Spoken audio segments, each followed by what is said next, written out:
What's up everyone, and welcome back to Viper Island. This is your weekly review. Coming up today, we have the latest updates on everything related to G.I. Joe Classified.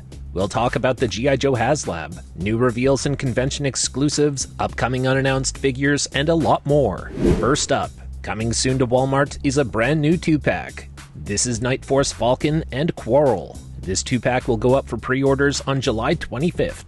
Let's answer the first question everyone wants to know. Yes, this Falcon does have a brand new head sculpt. For those who have the first Falcon, you can use this Night Force head sculpt to replace the original Falcon's head. And then with the Steel Core helmet, you can turn this Falcon figure into a Night Force Steel Core Trooper. It sure does seem like the Steel Core helmets have been given to a lot of characters lately, and we should expect to see that continue. Paired up with Falcon is a character named Quarrel. Quarrel was originally an international release back in 1984. She was a part of the Action Force line in the UK and parts of Europe. Like the original, the classified version features a lot of reuse from Scarlet, and she also includes a crossbow. She has the flag of Great Britain on her left shoulder, although she was born in Switzerland, so that's a bit odd, but it's likely a reference to her motorcycling days in Great Britain. Either way, this is a character that's not known to most collectors. Quarrel now joins both Scarlet and Glenda in reusing the same mold. Of note, the reveal of this 2-pack debunks the false rumor that Heart-Wrencher would be paired with Night Force Falcon. When that rumor began, Heart-Wrencher seemed like a very odd pairing for Falcon, and this is now the third time in the last month that rumors thought to be true have turned out to be completely false. Previously, Raptor was rumored to be the San Diego Comic-Con exclusive, when in fact, Once a Man Cobra Commander is actually this year's exclusive. Starduster was rumored to be this year's PulseCon exclusive, and although it hasn't been confirmed, we expect that Globulus might be this year's exclusive. But again, nothing's been verified about that so far. By the same token, nothing has been verified by any reputable sources just yet about Starduster being a PulseCon exclusive. In addition, a hooded version of Cobra Commander was also rumored recently, which ended up just being the retro Cobra Commander. And now Quarrel is the second figure of this 2-pack, not Heart-Wrencher. Once again, this reminds us to take rumors with a big grain of salt, especially when it comes to G.I. Joe. Some rumors come from people on social media who are just looking for clicks. Others come from online stores who have access to information that's more trustworthy. Not many are aware of this, but over the last few years, the biggest source for leaks has been a popular store based out of England. But nowadays, they are not the only source. Moving on, we have reason to believe that the Dreadnought Ground Assault is part of Hasbro's plans for 2025, and its driver will be Heart-Wrencher, a character who most collectors are otherwise not interested in. For the time being, we'll stick to our original prediction that Heart-Wrencher will be released with the Dreadnought Ground Assault, which is a repaint of the Cobra Stinger. According to Hasbro's G.I. Joe team, more vehicles are on the way, but Hasbro's going to spread them out a bit so that collectors' wallets can breathe a little in between releases. But now let's turn this over to you. What are your thoughts on the new Falcon? And are you interested in Quarrel? Will you be ordering this 2-pack? Let us know in the comments below. As for my own thoughts, it's great to finally have a brand new head sculpt for Falcon. This figure is a play on the Steel Core Troopers with a lot of reuse. Falcon looks beefed up, fresh off a round of bicep curls. He also has arm hair now. This Falcon includes reuse of the backpack and shotgun from the original release. It also has some of Big Ben's weapons and Tunnel Rat's flashlights and night vision goggles. As we've covered, Quarrel is essentially a repaint of Scarlet, and it's a good-looking figure, but I have little to no interest in her. Falcon features a nice contrast of gray, black, and brown, with a few accents of olive green as well. Overall, it's a really good figure with effective use of shotgun shells placed on his belt and secondary gear. This is easily the better version of Falcon. Let me know in the comments if you agree or disagree with that.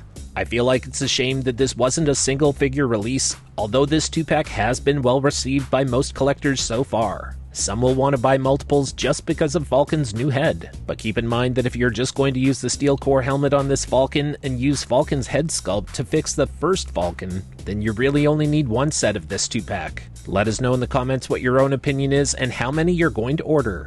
Next up, let's talk about Hasbro's next fan stream for San Diego Comic-Con. The next Hasbro fan stream will be on Thursday, July 25th at 11 a.m. Eastern. There will be new reveals, pre-orders, and likely the new HasLab, although it could also be saved for a live unveiling during Comic-Con itself. This will mark Hasbro's kickoff point for G.I. Joe during San Diego Comic-Con.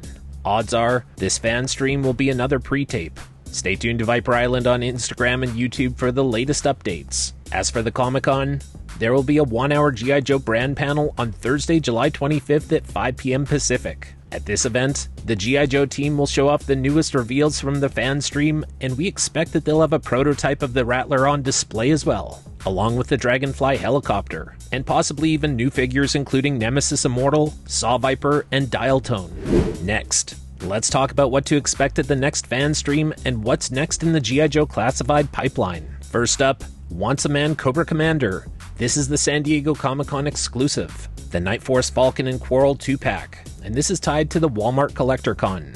We're also expecting the release of Nemesis Immortal, and this will be a deluxe set. Then we've got Road Pig and his Pitbull. This will be a standard figure and pet set, and we believe that Road Pig will look very similar to the old school rendering in the Renegade Studios Mission Critical board game. We've covered this for a while. There's reason to believe that this is exactly how Road Pig will look, and with Road Pig being my #1 most anticipated figure, I'm really hoping that they stay true to the original design that everyone likes. His Pitbull will only add to the level of danger that we associate with Road Pig. Thanks to The Ruckus for once again sharing some details with us about Road Pig and Raptor a few days ago. Be sure to give him a follow on Instagram.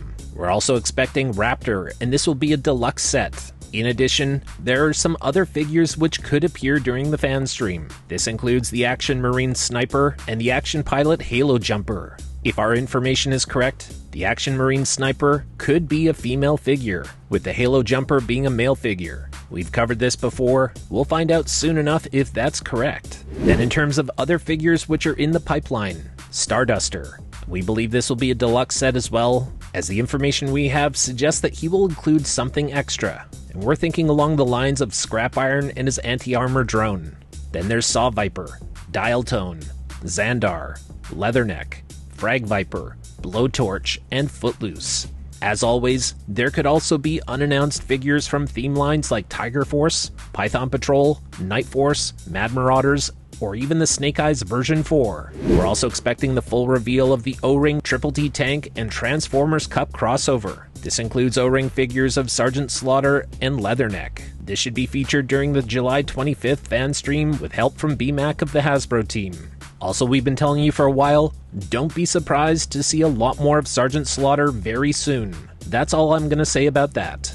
Next, let's talk about HasLab. The new HasLab campaign will be revealed during San Diego Comic-Con. This 45-day campaign will take place from July 25th to September 9th. As you know, we've been leading the charge for the Cobra Rattler as this year's HasLab since the start of August last year. That's right, that was when we first told you that we had reason to believe that the Cobra Rattler would be the 2024 HasLab. We backed this up along the way with special reports, and we shared exclusive details of secret HasLab focus group discussions as well. Fast forward to now, we're just days away from the reveal of the HasLab, and all signs point to the Rattler indeed being this year's project, just as we've been telling you since last August.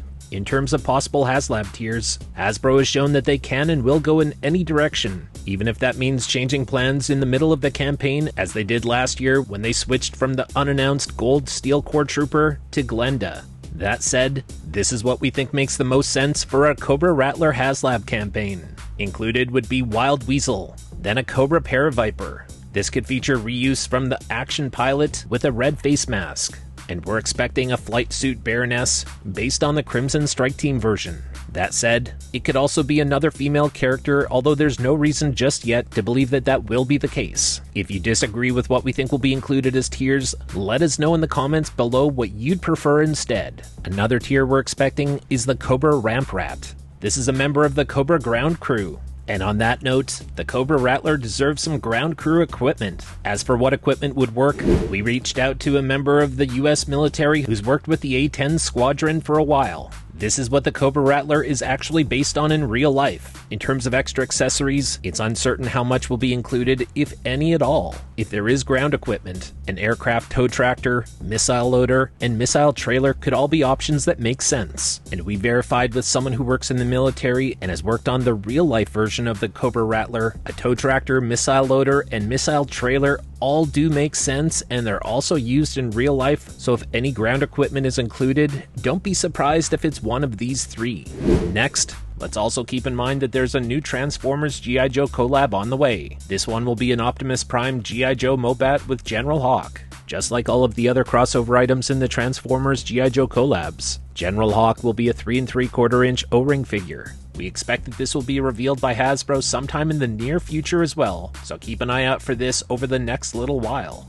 Next, since last August, we've shared that Hasbro had plans to expand the Mad Marauders line in 2024 in a big way, and that several more Sergeant Slaughter figures were coming to Classified over the next 2 years, including the Mad Marauders version. We also warned that these figures would likely not be announced, and that they would just drop out of nowhere with little to no advanced warning. As we've been saying, most figures from theme lines will drop out of nowhere. The Retro line and the 60th Anniversary line are exceptions to this. To this point, in a recent interview, the G.I. Joe team said that there will be some new expansions to their lines. By this, they're referring to what we've already reported: expansions to the Tiger Force line, the Night Force line, the Mad Marauders line, the 60th Anniversary line, and the Retro line. The G.I. Joe team said that in 2024 and 25, they will continue to push these lines and add more to them, while putting a new spin on callbacks to the past. In other words, more vintage-inspired figures and some modern updates along the way, which is the sweet spot for Classified at this moment in time. Next, let's talk about vehicles. Emily from the G.I. Joe team confirmed that yes, there will be more vehicles coming along in 2024 than just the Vamp. So this confirms what we've been reporting for the last 6 months, with new additions like the Cobra Stinger and Tiger Paw set to join the line this year, and others to join the line by 2025 like the Dreadnought Ground Assault, G.I. Joe MMS, and Dreadnought Thunder Machine. Lenny has said that they want to make products that come to life, and that in order to build a world, they need vehicles and big weapons, and that describes all the vehicles that we just mentioned, including the G.I. Joe MMS. Next, over to playsets. Lenny has said that the G.I. Joe team has spoken about making playsets, but that it will be necessary to take a different approach to them based on size. He added that something like a watchtower is likely too tall for collectors to make room for on their display shelves or display cases. He emphasized that they have to consider the utility of a playset versus the logistics of how it would work. In other words, if there's more of a use for a specific playset or a connection to the rest of the line, then that might matter more and help it get made, more than a consideration like how tall or big it is. From what Lenny and the G.I. Joe team have said, one of the considerations they have in mind when it comes to playsets and vehicles is considering what adds more value to the line, making one playset or vehicle, or making 5 figures instead with the same resources. He added that in future years, after the line has been built out with more figures, it might make more sense down the road to create vehicles and playsets more often than making more figures, but they're not there yet. He said they're essentially trying to figure out what collectors need at any given time. Meanwhile, Emily has said that they're always trying to stay aware of how big the line has grown, and that they want to avoid making a lot of high-priced items each year so that collectors can collect as many items as possible. Next, there are 2 other figures that we feel confident are in Hasbro's pipeline, and we should get some news about them very soon. Those being Flash and Grand Slam. Most of Flash's accessories have recently been made for other figures. This includes Tripwire's body, Retro Duke's helmet, Glenda's laser rifle, and Glenda's backpack. It's just a matter of time before Flash is officially announced for G.I. Joe Classified, and with the information that we have on hand, we believe that he will be released as an individual figure. Then over to Grand Slam. Most of his accessories have already been made for other figures. This includes Tripwire's body, Retro Duke's helmet, the Steel Core Trooper's jetpack, Grunt's Sunbow laser rifle, and the His Tank Tactician's machine gun with a bayonet. If you're excited for either Flash or Grand Slam, let us know.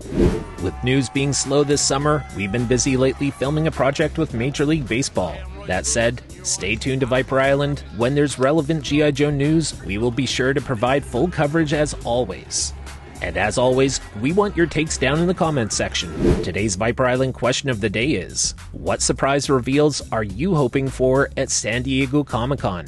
Is it something HasLab related? Specific figures you're waiting for? Or even new digital renders? Whatever your thoughts are, sound off in the comments. My name is Liam. You can follow me on Instagram at Viper Island. For all things G.I. Joe, be sure to hit that subscribe button, hit the notification bell. If you want to support the show, smash that like button. Until next time, thanks for watching, thanks for supporting, have a great day, and yo Joe!